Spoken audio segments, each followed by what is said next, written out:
What's going on, guys? Dewan here. So I'm calling to talk to you guys about the car. I'm making a video about the car. So I sold the car about 2 days ago. I bought it for $750. I went to put $250 in it, but I ended up putting around $400 into it. So when it's all said and done, I had about $1,150, $1,200 in it. So it wasn't bad. I had the car for 2 weeks. It took me a week to fix everything that was going on with the car. Then it took me another week, which was very scary, to sell it. So I had about $1,150, $1,200 in it, and I only sold it for $1,800. I was upset, you guys. I was really mad about that. I did learn that where your location plays into everything. So where I am, it's like pickup country. Everybody loves pickup trucks out here.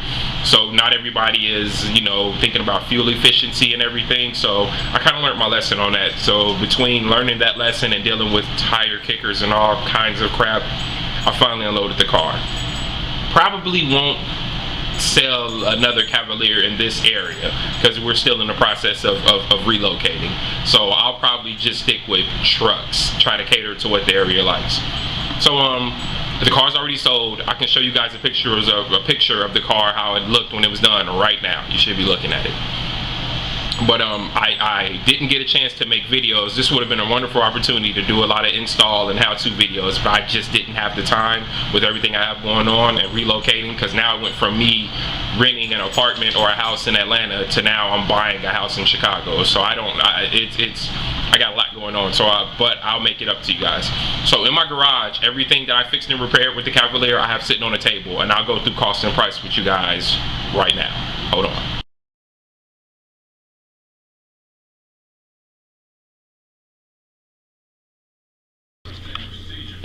Okay, everybody, these are the things that I fixed on the car. I'm gonna go through price and everything in 1 second that I paid for the car. So I'll start right here. This right here is a dash insert for the Cavalier. What I did was I went to a junkyard because on eBay, I have a problem with immediate gratification. If I pay for it, I want it right now. So on eBay, these were going for like 100 and something. My dog's gonna jump in the frame. For 100 and something dollars, and I didn't want to pay that much and wait a week to get it. So what I did was I just went to a local junkyard here and I got this for 50 bucks. Not this one, this is the replacement. But as you can see, this thing is freaking shredded. It's destroyed. So I replaced this. I paid 50 bucks for this. It took me like 10 minutes to put that in the car. It was awesome. Okay, on to the paint and body. This little can, believe it or not, was $70. And what I did was we just sprayed over it. It wasn't the greatest job in the world, but it was damn sure better than what it was. And the buyer didn't even care. They thought it looked perfectly fine for them because it was for their daughter. So that worked out. $70, $50. What we have right here is a defrost door actuator. Basically, if you've ever been in a car and you heard a whole bunch of clicking sounds when someone turns on their car or turns it off, it's probably it's a really annoying click. Some of you guys are gonna know instantly what I'm talking about. But this bad boy was a pain in the butt. It was tucked way away. I basically had to do this blind, and I ended up fixing it. But that clicking sound was driving me nuts, and it would have easily scared away any buyer. So this was $32. Or whatever. I'm a veteran, so I got this on discount, so I only paid 32 bucks for this. This right here is a Evap Condenser. Basically, there's little charcoal pieces on the inside of here, and I guess they wear or something like that wears. This will give you a check engine light. It was 30. Actually, this was $40. I'm sorry, you guys. The actuator was $40, and this was, and that would be my girlfriend calling about my lunch, you guys. Guys, please forgive me. Please forgive me. A man's got to eat, right? Okay, so that door actuator was actually $42. This was $32. So there's the little charcoal briquettes or something like that in there that help condense some type of vapor that's related to the fuel system. And this will give you a check engine light. So after I took this off, my check engine light went away. It was wonderful, man. It was wonderful. Loved it.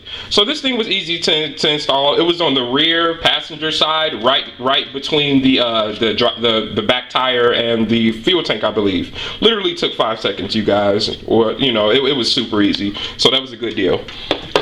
Right here, spark plugs. These things are terrible. Let me see if I can get a good shot for you guys.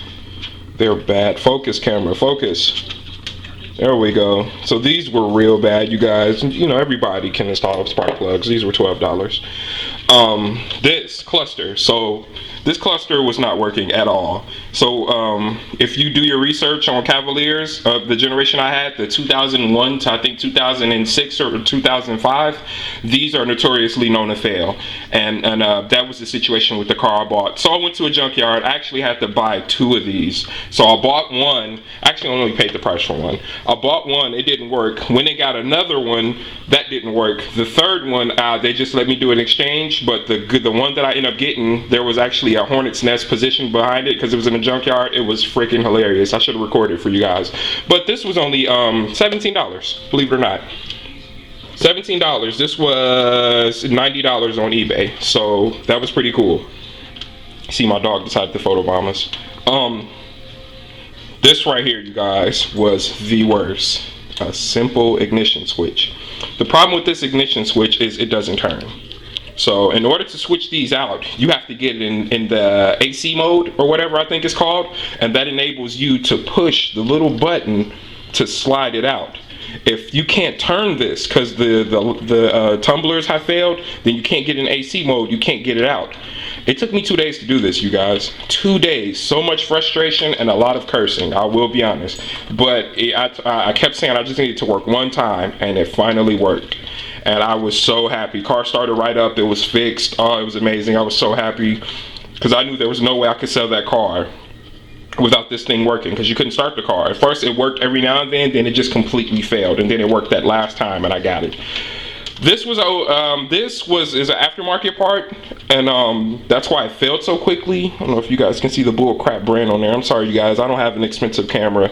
I'm not rich like Justin. He can afford to have a good camera. I'm just kidding, Justin. This I ended up buying OEM. This cost me $150. I'm gonna say that again. For 2004 Chevy Cavalier ignition switch. This is just, I forget what it's called. This is just the sum assembly. I forget what it's called. This was $150. It was actually $160, but I got a military discount and they brought it down to $150. It was $165. I got it down to $150. So yeah, and it was a GM part that I ended up buying from AutoZone, which go figure, right? AutoZone has sells GM parts, OEM parts.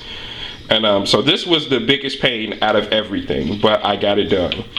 So all together, that's what I spent on everything. And it took me about a week to get all this stuff done because I had to do a little bit of research. Like for this, I had no idea how to do this. It took me forever to find someone to tell me, or a board, forum, whatever it's called, for someone to tell me how to, where this is located. The paint was just a pain in the rear, and then it took me a while to find one of these that wasn't destroyed. Apparently a lot of people break these things, or they wear very fast. So that's it. This is everything that I put into the car. So there it is, guys. That's everything I put into the Cavalier. I'm actually in the market looking for a small or mid-sized pickup. Here in Ohio, the problem with buying pickup trucks is a lot of these guys beat the snot out of them, and then they want to turn around and have you purchase it from them for what they paid for the car when they bought it with less miles on it. So a lot of people in Ohio try to screw you over when it comes to pickup trucks. So I'm actually in the market looking. I'm actually going to visit Chicago this weekend, and I'm not above buying a car in Chicago and bringing it back here and selling it. I'm not above that at all, because no one likes pickup trucks in Chicago. It's Chicago. But appreciate you guys watching my video. I'm gonna keep putting out more videos every time I do one. So if you're on YouTube, like and subscribe. Email me if you have any questions or anything like that. I'm available to all my guys on the Car Flip Facebook group. Hope this helped anybody or motivated somebody. I really love it. So thanks, you guys. Keep flipping.